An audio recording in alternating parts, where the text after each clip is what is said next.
Hey guys, in today's video we're going to be connecting this 712 roof over to this 912.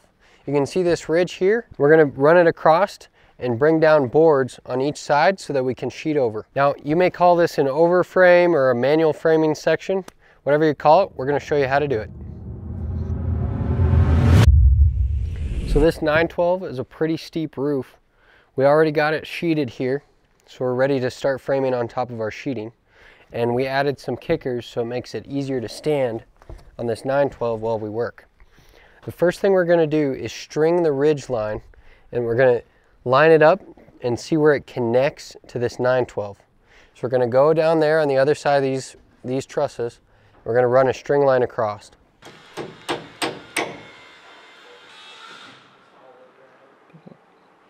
So now we got our string over the tops of all these peaks.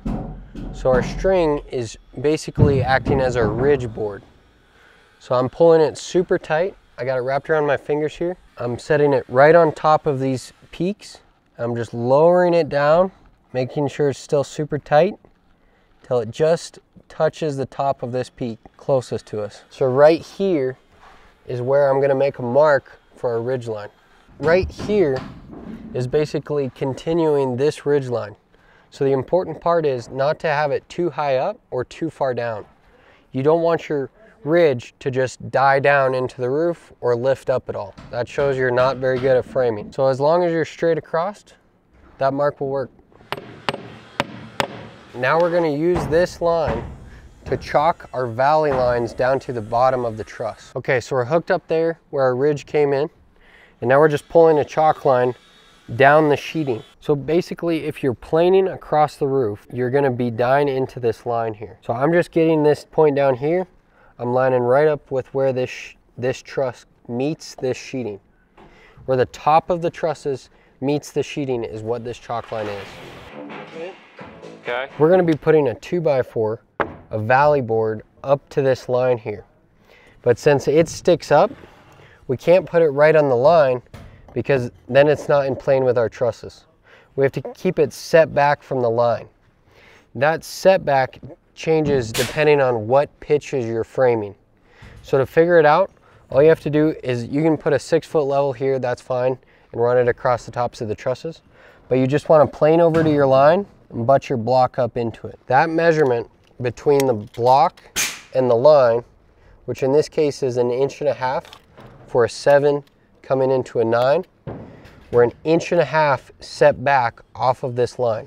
That's so that when all of our framing dies into this edge, it planes out with the rest of the trusses. So we're going to chalk another line next to our valley lines at 1.5 inches. Nice.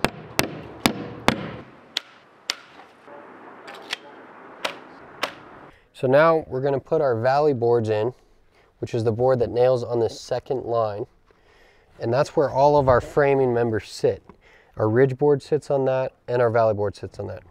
So we're going to run these two up here, one up each side, and then they're going to meet. They're going to be angled on each end. So to find that angle, all you have to do is find where an edge of OSB, edge of your sheeting, is intersecting with this valley line. And then you just put your square in line with the sheeting, and that tells you the degree that you should cut these boards at. So in this case, we're about 44 degrees. We'll just cut out 45. They'll butt together nicely here, and that will allow us to sit our ridge board right on top. Here's an example of what it's going to look like when we're done framing. This is on the other side of the house. We have our valley boards running down here. Here's the chalk line where our sheeting is going to hit. That's where our trusses and framing planes into. This board is on that second line. Then we have our ridge board here, going from the valley boards that it's sitting on over to this truss. Then we have our rafters that sit on the valley board and against the ridge board. In this case, we're using 2x4s as our valley board. We just wanted to spread them apart so that this heel is carried right here. We're only using 2x6 rafters on these frames, but if you're using a bigger rafter because you have a longer rafter, you may want to use a 2x10 here or just space your 2x4s further apart. So up here, this ridge board is sitting on these valley boards. That's why we want to make this angle nice. But down at the bottom, that valley board only runs long so we can nail the sheeting to it, which isn't super necessary. So don't worry about getting these measurements exact. Just try and get the angles up here tight so that the ridge board sits on it nicely. So our valley board here is about 180 inches. So we'll cut it at 180 from the long of a 45 to the long of a 45. That way it will sit in there nicely.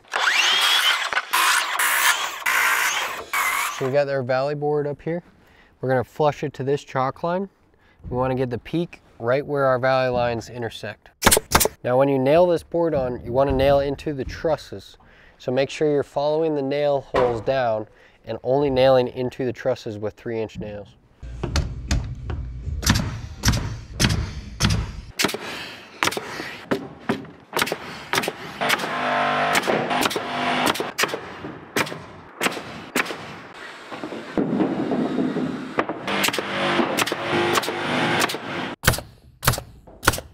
Notice that I left about a 1/2 inch space or so. That's so that this is wider so that it catches the heel of our rafter. So we don't want our rafter just sitting a little bit on this board. We want it supported on both edges. So the next thing we're gonna do is cut our ridge board to go in here. Now our ridge board goes from the top of that truss over to here. So this is our ridge board coming in here. Now we don't want to put it up here because then you can see it's sticking over the edge. That ruins the whole plane of these trusses. So we're going to bring it down so that each edge is flush with the edge of the 2x4s. That's where we're going to make our mark to pull our measurement to. To get the measurement for this ridge board, you want to make sure that that truss is plumb first. Now, we already checked it with the laser from down below. We know it's leaning towards us 3/8.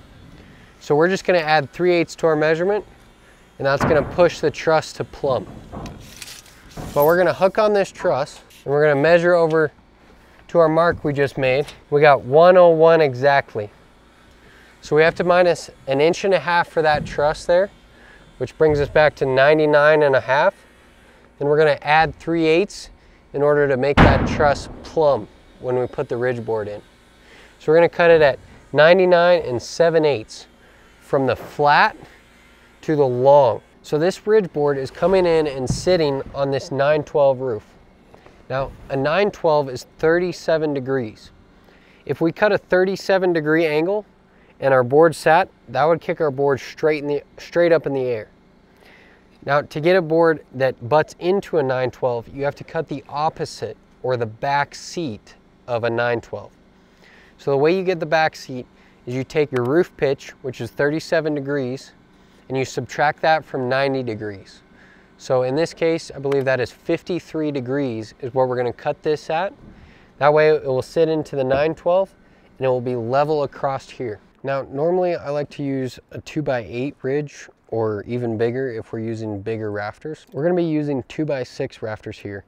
So when we cut that angle across for our top of our rafter, it actually is taller than 5.5 inches. This one's almost 6 inches. So that means that when our rafters are sitting against a ridge beam, they're going to be hanging a little bit below. Now, that's not best practice, but that's how we're doing it on this job with the materials we have.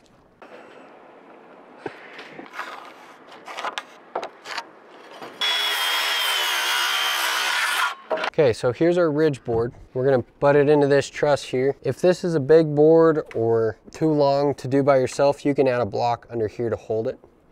But the important part is we're gonna flush the edges of this with the tops of the trusses. We don't wanna just flush it up to the peak. That throws out our plane. This basically acts as the peak, but since it's flat on top, we have to lower it down so that it planes out. So we're gonna flush that. Now we're going to nail the top of our ridge in. Remember, we're also flushing these edges here. Now it's going to plumb our truss. So the next thing we're going to do is mark out for where our rafters go. Now we have these truss locks holding these trusses on space, 24 in center. So we're going to just pull directly off of these trusses in here. This truss is shifted off of the 2-foot on center layout because it's butted into these heels. But basically when we put our rafters in, we want to keep our 2 foot on center all the way through so that our sheets land on these. And we don't have to cut any sheets or do anything weird. I feel good about these trusses. They're landing on 24 on center about. So they're pretty darn close to layout, so we're just gonna use them. So hooking off that far side, I'm just gonna pull 2 foot on center. Since I'm on the far side, the X goes on the other side of the line. Now right here, we got a little guy. I'm just gonna leave that one out. This is so short of a distance that we don't need to put a rafter in there.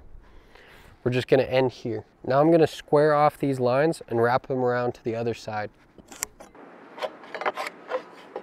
Now we're gonna mark out our rafters at the bottom on this valley board.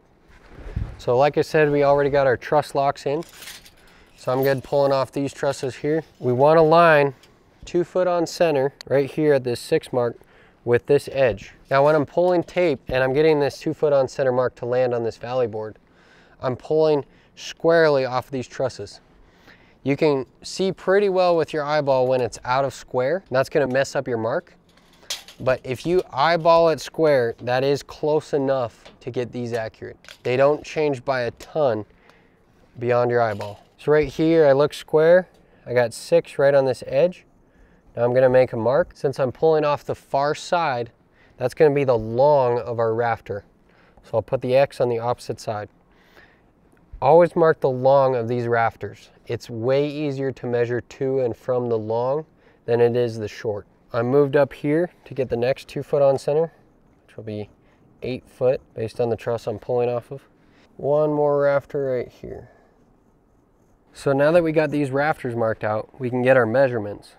Now, measuring these can be tricky, but the important part is you're not sitting on top of this rounded edge. You're kind of butting into the side, so that's where your cut's gonna end. So you wanna pull off of that, and you wanna right where it hits the edge on that mark. And it's okay if you're a little bit short.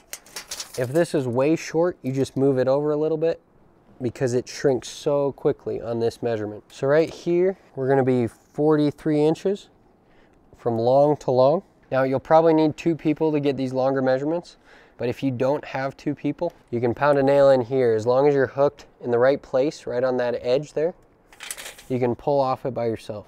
Now a good test to see that you put your valley boards in the right place, and you got your ridge board in line with the ridge, is to make sure these are the same measurements on both sides.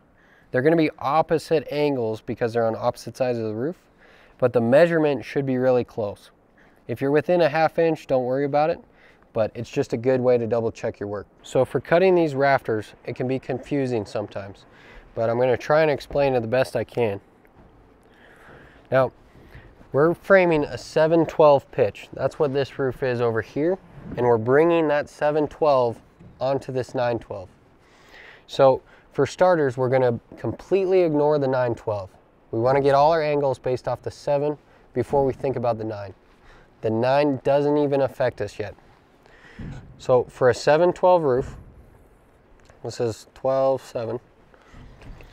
This is going to be 7/12 common angle with your speed square, which is just over 30 degrees. It's 30 1/4 degrees. Now, since this is a right angle, that's how everything works here, is if this is a right angle, straight down, straight over. 12 over, 7 up. Not to get too mathy on you, but triangles add up to 180 degrees. So if you take out your 90 here, your 90 degrees here, you're left with 90 degrees here. That means that this angle has to be the remainder out of 90. So we call it the opposite or the back seat, like I mentioned before. You take 90 degrees and you minus your 30, and you get 60 degrees left over. So the way to get this angle down here is the opposite of this angle. Now remember, we're completely ignoring the 9/12 right now. So from long to long, this will be, our measurements that we pulled will be from the long of a 30 1/4 to the long of a 59 3/4, basically 60 and 30. So that's our angles on our rafter. Here's a demo rafter right here. We have a 30 degree here, and we have a 60 degree here. This is a 7/12 triangle.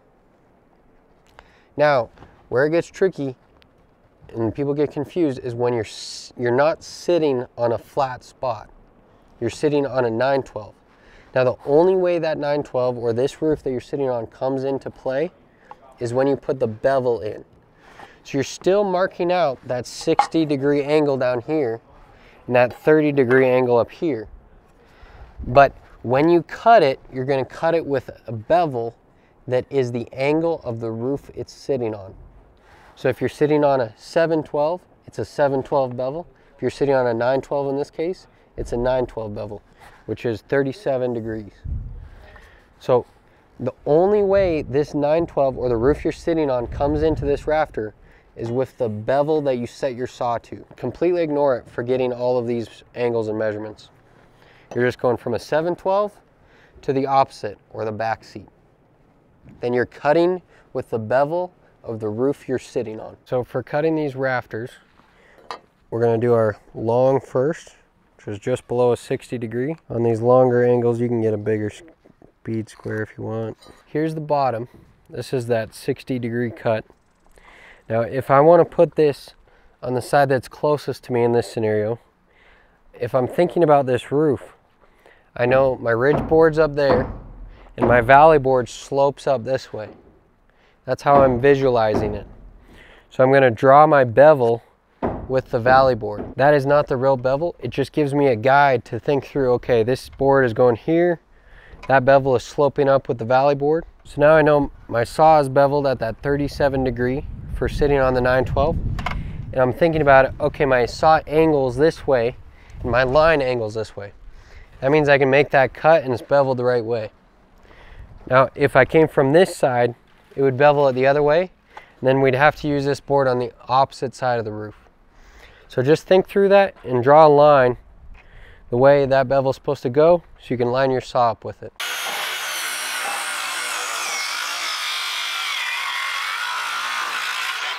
When you're pulling these measurements, you're pulling long to long. That's how we marked it out. You just want to make sure your tape doesn't slip through like this. If that tip slips through the end of your tape measure, it's going to mess up your measurements. You're going to be too long. If this gets chipped out, it's very easy to cut your board too long because this angle is so steep that it grows very quickly. So even if it's chipped out just a tiny bit, you can be way too long. So you want to make sure and hook your tape on that very tip. Don't let it slip into there. So now here I got my mark, 114 1/4 off the long. Now we're basically just completing this triangle. So you want to make sure you're marking to the long, and you put your 7/12 in this scenario back that way. So now we're completing that triangle to sit that rafter up there. I'm just going to show you how these can get so far off and they can be way too long. Right here I'm pulling off the very tip of that.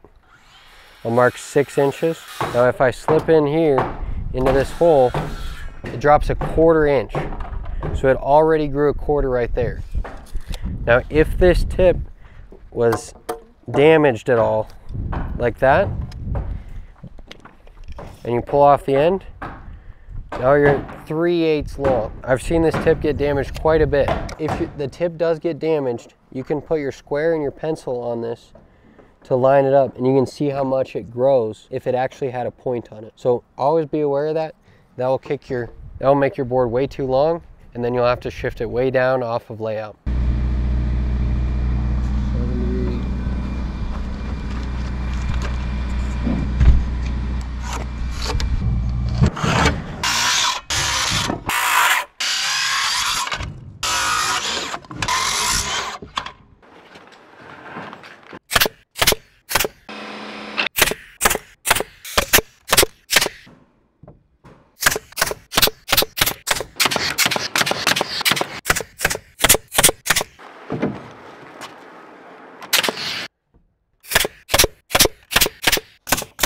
So there you have it. We're ready to sheet this roof over into this roof. Now, like I mentioned, these valley boards, instead of using 2 2x4s, I like using a 2x10 or 2x8, depending on what size of rafters. We only use 2x6 rafters here.